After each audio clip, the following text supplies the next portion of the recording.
just sum up by one note that is of contemporary interest, and that is the very controversial issue of love jihad in India.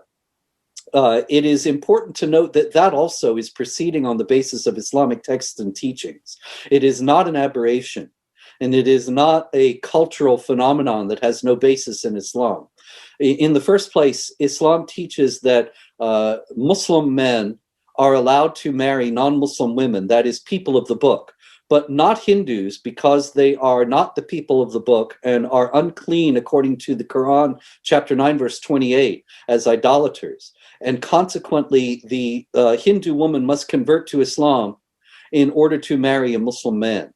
And a Hindu woman can marry a Muslim man if she converts, but a Hindu man cannot marry a Muslim woman unless he also converts. And even then, it's very difficult because of the background in this, in what is considered to be this unclean tradition. The idea is that always there's a Muslim man who is in charge, because then the Muslim community is growing and the Hindu community is diminishing. And the idea is always supremacist, that the Hindu community is diminishing at the expense of the Muslim community, which is growing. And so the idea is to bring Hindu women into Islam. And if the Hindu women can't be brought into Islam peacefully, then they can be by force, because Islam allows in the Quran for the taking of sex slaves among infidel women. This is very clear in chapter 4, verse 3, chapter 4, verse 24, chapter 23, verses 1 to 6, 3350, and 7030. I give the citations so that you can check my work and make sure that I'm telling you the truth. The captives of the right hand, which are women who are taken as spoils of war, are allowed to be used sexually by the Muslim men. And so the Hindu women can be taken by force if they can't be persuaded. And the idea is to have Muslim children. That's the primary goal.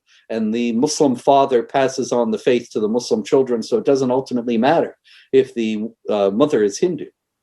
So all of this, the warfare and the love jihad, is designed to increase the size of the Muslim community until ultimately it is the ruler of the entire world. That is the goal.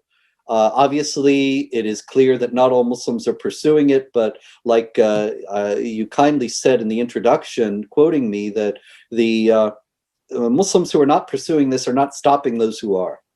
And so we need to be realistic about the fact that what is happening in the world today does have justification within Islam, and that has to be addressed by Muslims and non-Muslims of goodwill if there's ever going to be a stop to it.